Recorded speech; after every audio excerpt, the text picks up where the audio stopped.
сабырлы, сұлумын десе,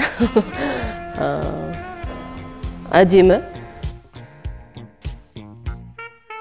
Мен өзім осы театрға келген кезде марқұм Сұлтанғали Шүкіровтың спектакльдерінде көп ойнадық. Сол кісінің қойылымдары маған өте ұнайды. Қулық.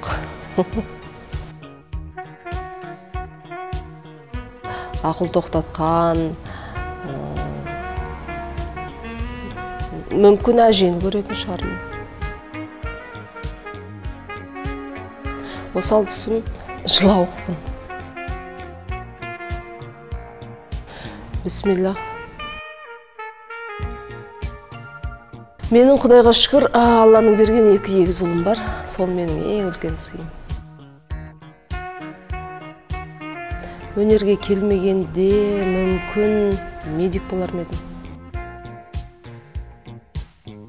Біздің апайларымыз, Күл апай, Қарашаш апай, соларға қарап бой түзейміз, соларға қарап артынан ереміз.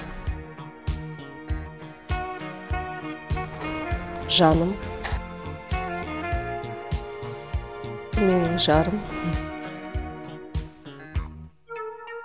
қырсықтық шығар. Ас үй менің хоббиім десем болады. Туыстық қатынас болатын болса, бауырларменен қатынас болатын болса, онда ол қызғаншақтық, көре алмаушылық адамның арасындағы сол алыстатады. Мен басында айтып кеткендей, Сұлтанғали Шүкіров марқұмның спектаклі біз көп ойнадық қой. Сол жерде Аққу жібек спектакль болған. Сонда мен жібектің рөлін сомдадым.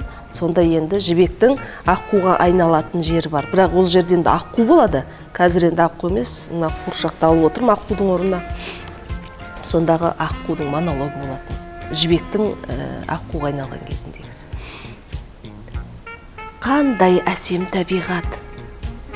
Биіктен қарағанда өмір қандай ғажайып сұлу еді.